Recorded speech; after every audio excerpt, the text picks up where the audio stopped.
So in this video, we're going to look at creating a really cool granular bass tone, which we're going to add into our scanner bass set that we were just working on.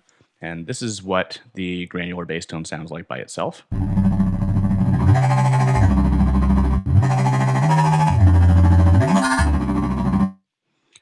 And I'll just do a couple sweeps here because we've got some nice macros set up.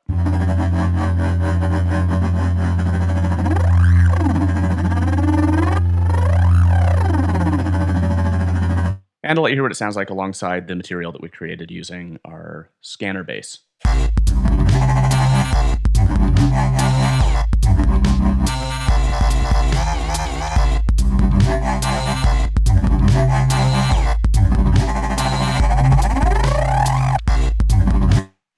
So it's a really complex tone, and it's super fun to make. And we're going to start having a look at it. So to make our granular bass tone here, we're going to work in Camel Audio's Alchemy, which is an awesome synth. It's a sample playback monster synth. And it has a sort of similar feel in some ways to Massive or to Synth Squad in its complexity and its depth. It doesn't use a drag and drop modulation method like Massive does, but it does use a very easy to figure out system of overlays, and you can add multiple instances of LFOs and envelopes and so on. So the initialization patch for Alchemy is a simple one oscillator sawtooth wave, which sounds like that. And we can actually access all of the in-depth parameters of each of these four sources, A through D, by clicking on their appropriate tabs. So right now we can see that A is the only one that's active. And under A, we can see that we're using the additive playback engine. And because we're going to be working on a granular tone here, I'm going to go and I'm going to load up some audio, and I'm going to turn the granular engine on. The granular engine actually comes on by default when you load audio in. But I'm just going to pull this up, and I'm going to go to the factory files here. And I'm going to go down to vocals, and I'm going to start going through until I find a male vocal that I like. So I'm going to start by loading up this male F1 G sharp, and let's just have a quick listen.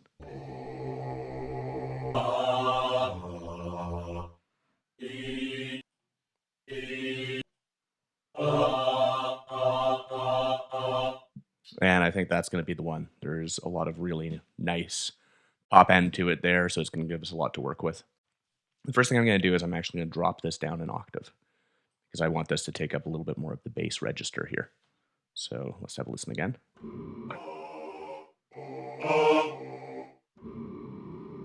Okay, so to start with, I'm going to pull the density in because I actually want to get that stuttery, granular sound of the grains looping one by one as opposed to overlapping. So let's hear that now.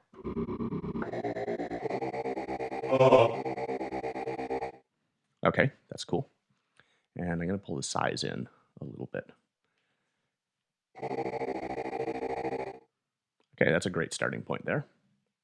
What I'm going to do now is I'm going to pull the stretch in a bit. That way we're getting a little bit less motion as the grains scan up and down that file. And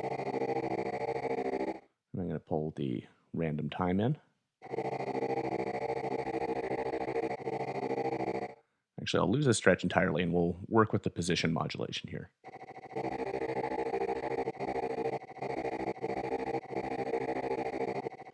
I'm going to go and just really quickly adjust a couple things. I'm going to pop it down to monophonic, and I'm going to introduce some glide. And glide sounds really cool when you're working with a granular engine.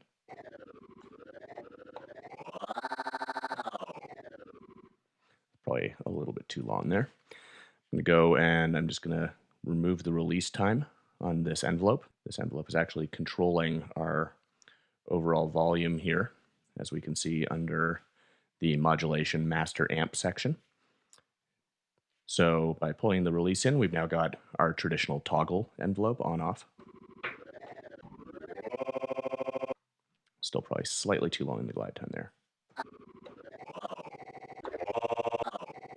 So one of the nice things with Alchemy, and this is partly because it is a sample playback synth, is it actually has a built-in filter section for each of these sources. which means that you can do some of your sound sculpting within the source section as opposed to within the filter section. So I'm just going to turn this filter tab on, and then I'm going to go and I'm going to hop in, and I'm going to dial up one of the high pass filters here. And I'm going to use this just to shave out some of the low frequencies. That way we can bring the overall volume up. So let's bring the cutoff up a little bit and have a quick listen. I'm going to add a little bit of resonance here.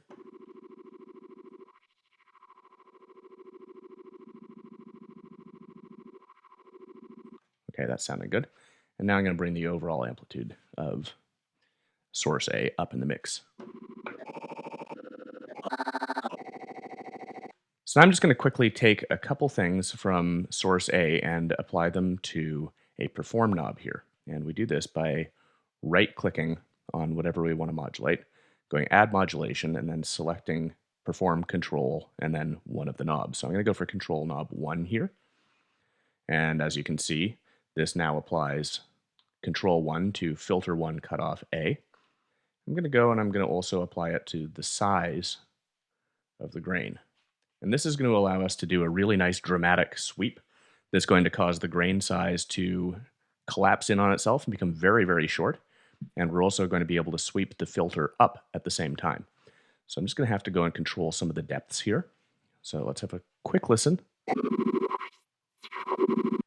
So as of right now, control 1 is making that grain size a lot longer.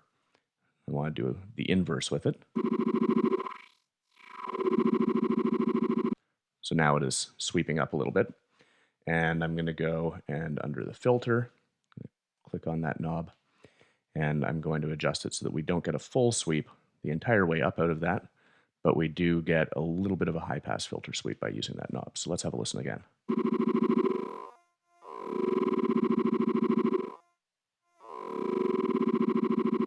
Probably still a little bit high, so I'm going to roll that down slightly. And we probably don't need the full range on this grain size. So I'm just going to dial it back a little bit so that it doesn't go all the way up to the top.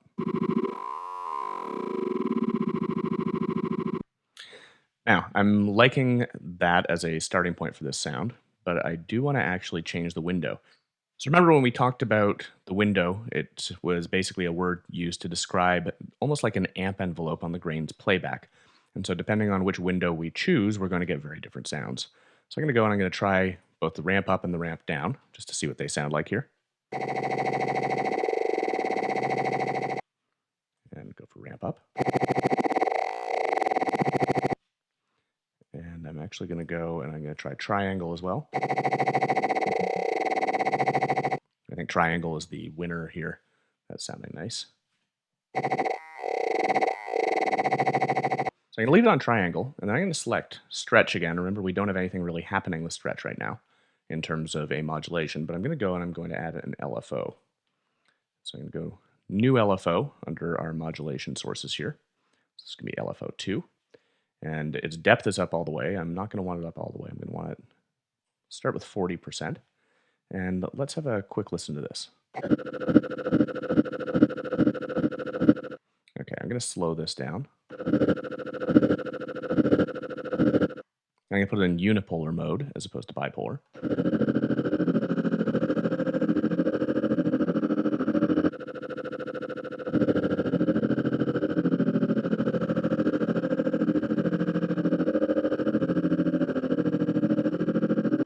And that's sounding a little bit more interesting here. And let's just try sweeping that perform knob 1 here with the LFO applied to stretch.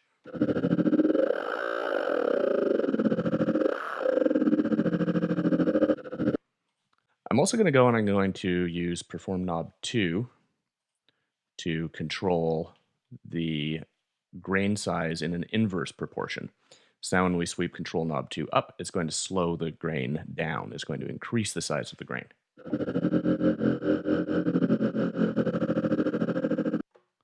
And we can use those in conjunction now within Live to automate this in a really, really cool way. And it's going to be quite expressive.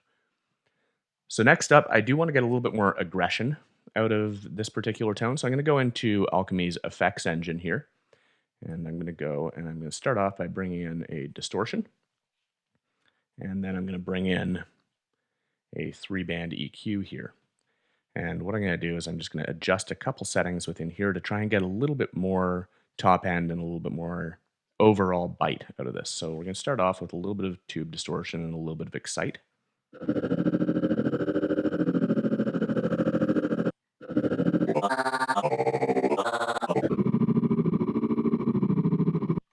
Okay, I like that. And I'm going to go and I'm going to bring the gain on this EQ up a little bit. And we're going to sweep the frequency a little bit and see if we can find a sweet spot. And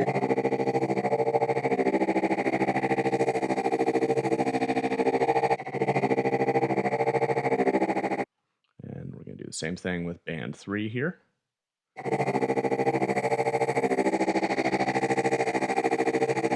There, that's providing some nice top end. So now that we've got our initial granular tone dialed up nicely, I'm going to go in and I'm going to activate source B, which is going to give us a sawtooth wave here. And I'm just going to use this to layer underneath and just provide a little bit more body to this tone. We're going to be adding a sub as well, but I still want to have something that is just fattening Alchemy's output up a little bit. So I'm just going to hear how this sounds to begin here. Okay, so obviously we've got a lot going on in this. I'm going to go and I'm going to activate that filter section again. I'm going to turn on one of these filters here, and I'm just going to sweep it low.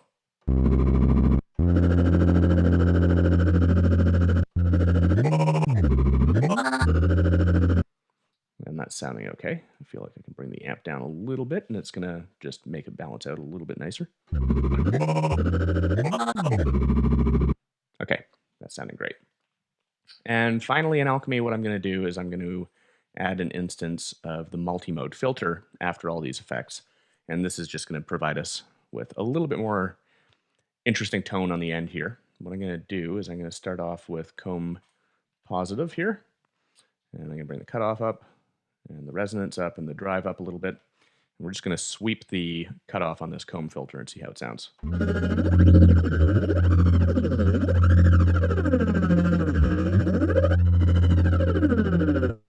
So we get a really nice, cool, phasey effect here. And I'm going to pull back the mix because we don't want 100% wet off of this. Let's listen again.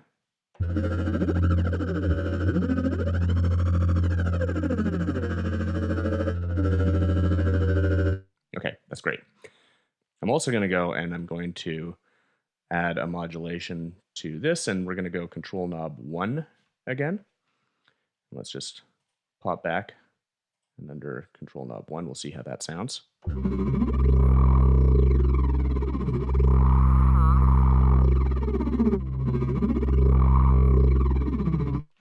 getting a full range there. It's probably a little bit too much. So I'm going to go and control 1. I'm going to bring the depth down on it. Let's have a listen again.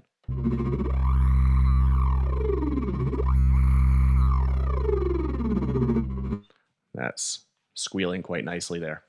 So this is a great starting point, and I'm just going to actually exit Alchemy, and we're going to go have a look at live.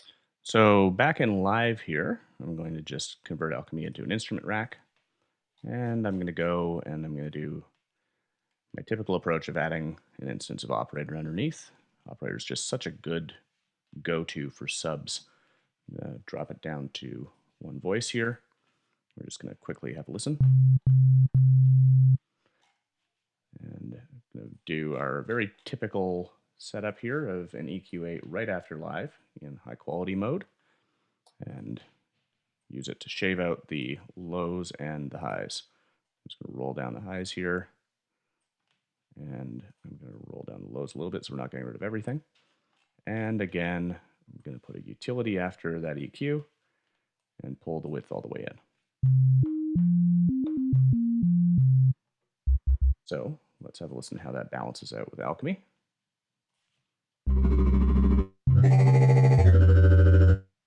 So that's got a lot more body to it now. And I do want to get an instance of EQ8 in after Alchemy. Again, high quality mode. And I'm just going to use it to shave out some of the lows from Alchemy, just in case they're interfering with operator. So next up, we're going to add a saturator to the output of that EQ8 after Alchemy there. And we'll start with the hot tubes, and we're just going to roll it back a bit. But let's have a listen to that to start with.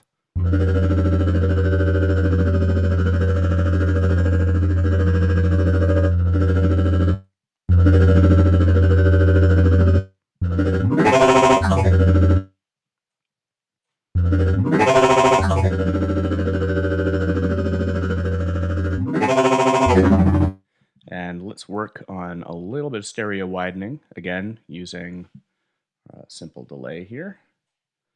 And time mode 1 and 1.2.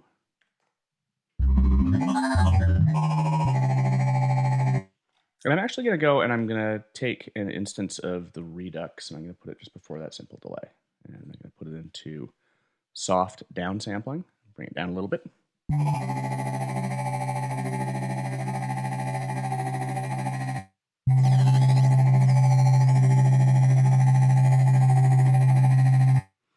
And I'm going to take that redux and I'm going to put it into an audio effect rack and create a bypass chain. That way we're not getting 100% of the downsampled signal. I've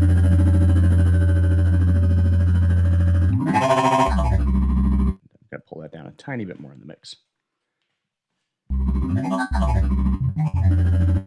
So that's getting to be a nice metallic sounding tone. I'm just going to minimize a couple things here. Now, so that we can actually do a little bit of automation here using those parameters that I've already set up in Alchemy, I'm just going to expand Alchemy's tab here, and I'm going to go Configure, and I'm going to touch both of these. So Control 1 and Control 2 here are now accessible within Alchemy's tab. So I can go ahead and map those to macros within the overall rack. And I'm just going to quickly rename macro 1. And I'm going to rename macro 2 green down. So let's have a listen to both of those here.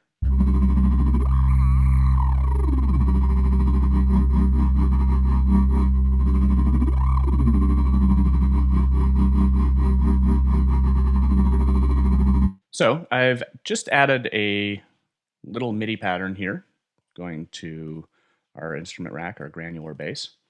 And I've got it playing quite nicely with the patterns from our scanner bass tutorial. So let's just have a quick listen to those together.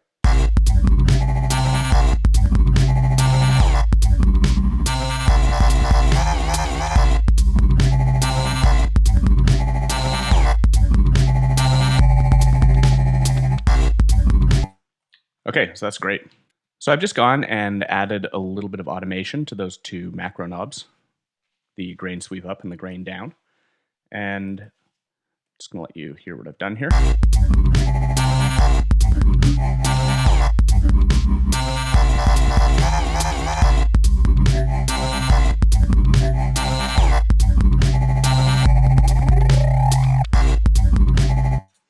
So it sounded great.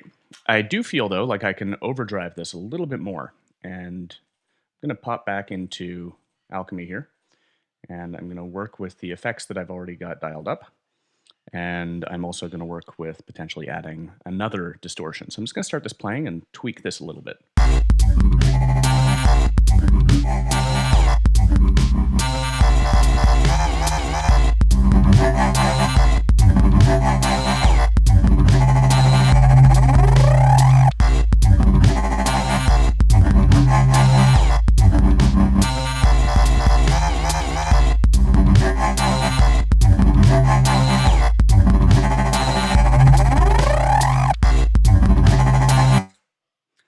So that's quite nice. That's a really, really good use of an overtone coming from a granular synthesis engine, which is layered over top of another oscillator to make an overall very thick sound.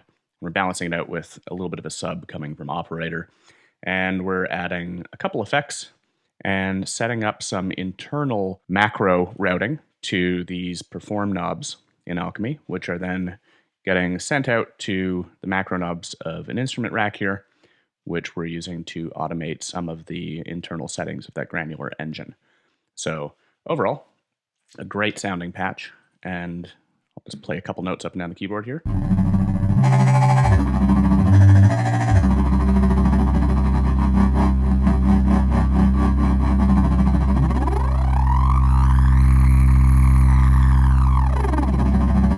And that shows off some of the strengths of granular synthesis. It's a really, really cool form of synthesis to use, especially when you want a heavily modulated sound.